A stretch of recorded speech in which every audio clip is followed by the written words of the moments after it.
Capítulo 11. De uma feita, estava Jesus orando em certo lugar.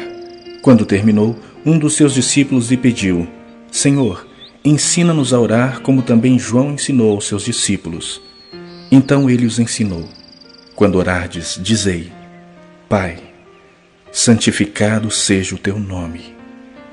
Venha o teu reino. O pão nosso cotidiano dá-nos de dia em dia. Perdoa-nos os nossos pecados, pois também nós perdoamos a todo que nos deve. E não nos deixes cair em tentação. Disse-lhes ainda Jesus: Qual dentre vós, tendo um amigo, e este for procurá-lo à meia-noite, e lhe disser: Amigo, empresta-me 3 pães, pois um meu amigo, chegando de viagem, procurou-me e eu nada tenho para lhe oferecer. E o outro lhe responda lá de dentro, dizendo: Não me importunes, a porta já está fechada, e os meus filhos comigo também já estão deitados. Não posso levantar-me para tos dar. Digo-vos que se não se levantar para dar-lhes por ser seu amigo, todavia o fará por causa da importunação, e lhe dará tudo o de que tiver necessidade. Por isso vos digo: pedi e dar-se-vos-á, buscai e achareis, batei e abrir-se-vos-á. Pois todo o que pede, recebe, o que busca, encontra, e a quem bate, abrir-se-lhe-á. Qual dentre vós é o pai que, se o filho lhe pedir pão, lhe dará uma pedra?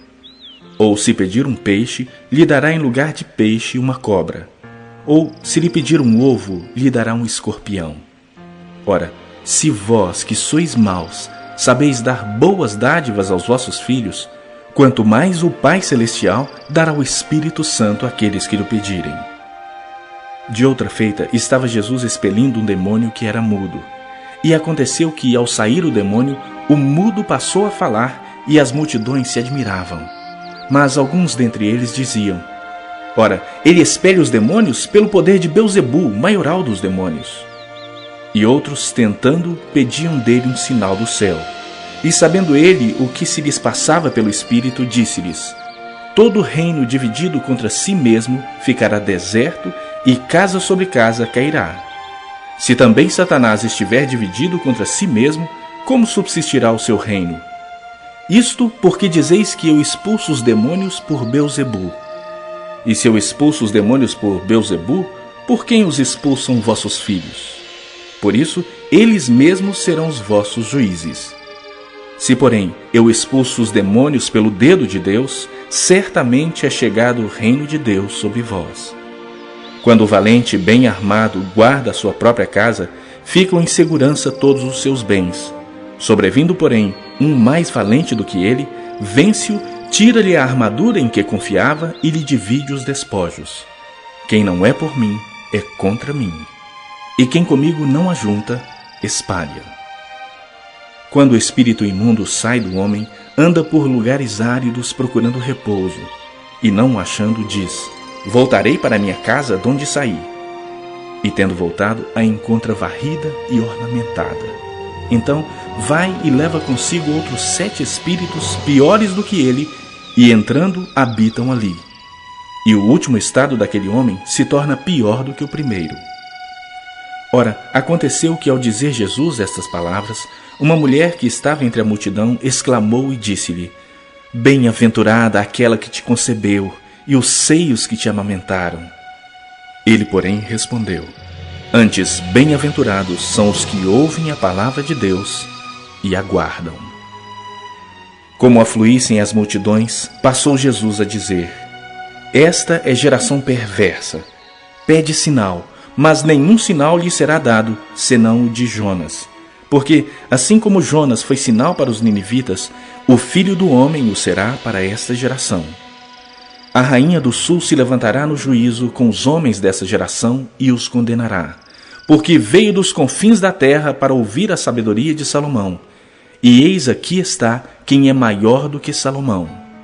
Ninivitas se levantarão no juízo com esta geração e a condenarão, porque se arrependeram com a pregação de Jonas.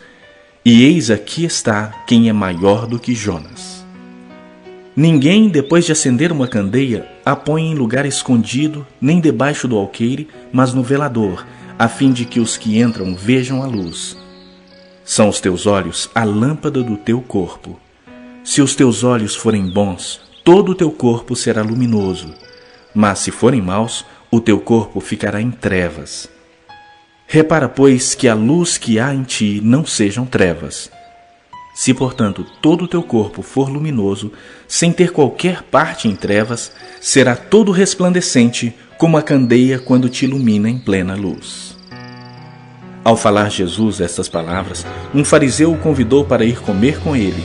Então, entrando, tomou lugar à mesa. O fariseu, porém, admirou-se ao ver que Jesus não se lavara primeiro antes de comer.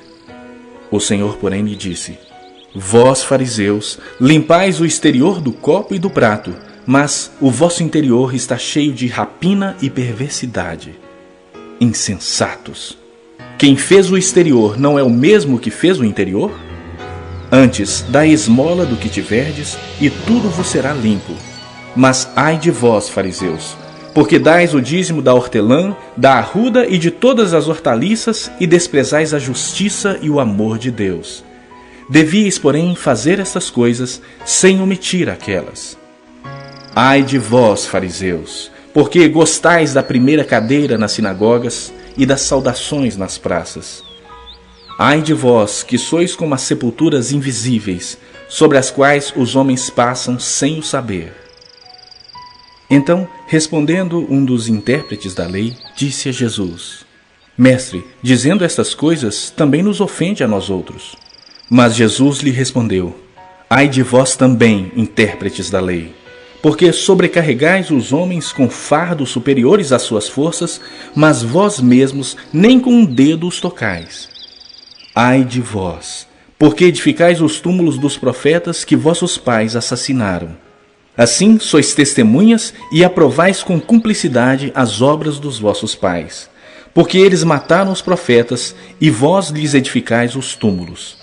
Por isso, também disse a sabedoria de Deus: Enviar-lhes-ei profetas e apóstolos, e a alguns deles matarão e a outros perseguirão, para que dessa geração se peçam contas do sangue dos profetas, derramado desde a fundação do mundo. Desde o sangue de Abel até o de Zacarias, que foi assassinado entre o altar e a casa de Deus. Sim, eu vos afirmo, contas serão pedidas a esta geração. Ai de vós, intérpretes da lei, porque tomastes a chave da ciência, contudo, vós mesmos não entrastes e impedistes os que estavam entrando. Saindo Jesus dali, passaram os escribas e fariseus a arguí-lo com veemência, procurando confundi-lo a respeito de muitos assuntos, com o intuito de tirar das suas próprias palavras motivos para o acusar.